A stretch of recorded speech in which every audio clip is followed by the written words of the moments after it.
respiratory system.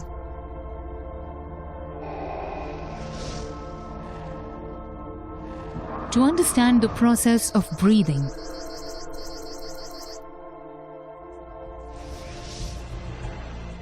in humans, the main organs responsible for respiration are present in the thoracic cavity. In the thorax region, the rib cage and a dome-shaped fibrous tissue known as the diaphragm are observed.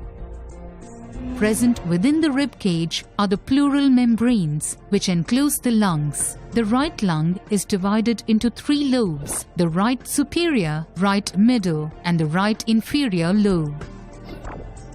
The left lung is smaller and has only 2 lobes: the left superior and the left inferior lobe. Both the lungs are associated externally with small tubular bronchi, which unite and extend into the trachea. The trachea has incomplete C-shaped rings of cartilage, which prevent the tracheal wall from collapsing. The trachea leads into the pharynx, which is connected to the nostrils.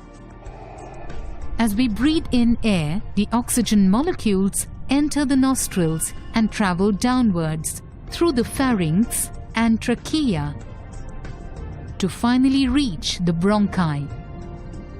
From each bronchus, oxygen travels into the lungs.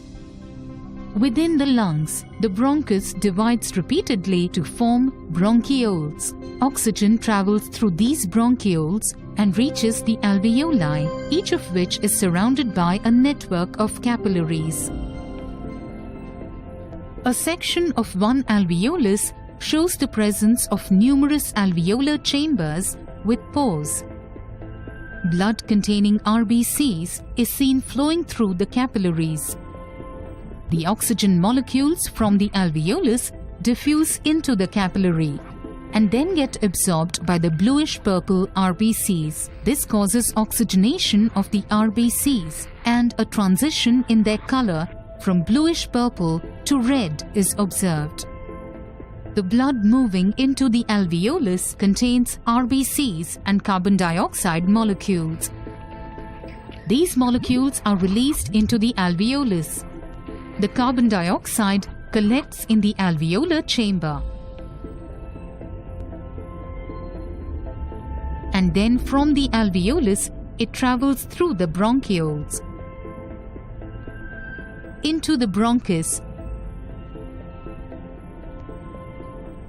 which finally reaches the trachea and is breathed out through the nostrils.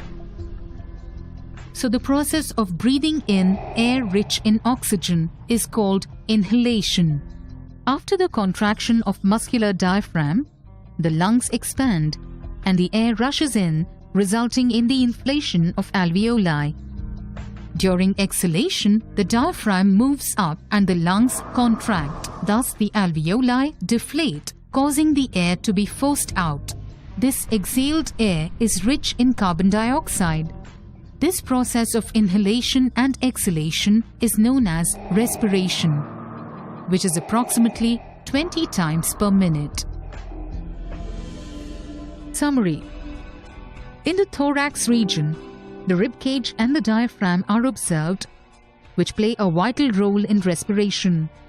Present within the rib cage are the pleural membranes, which enclose the lungs.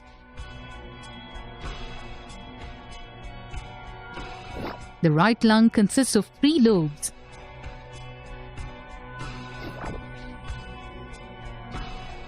While the left lung has only 2 lobes.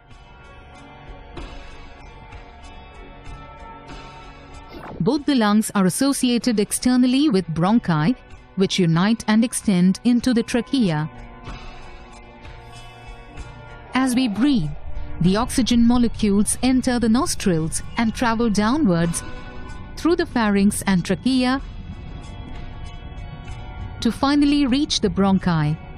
From each bronchus, oxygen travels into the lungs. Within the lungs, the bronchus divides repeatedly to form bronchioles. Oxygen travels through these bronchioles and reaches the alveoli, each of which is surrounded by a network of capillaries.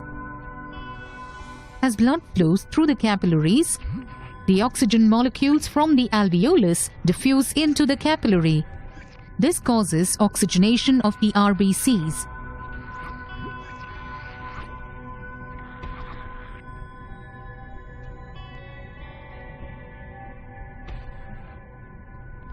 The carbon dioxide molecules are released into the alveolus.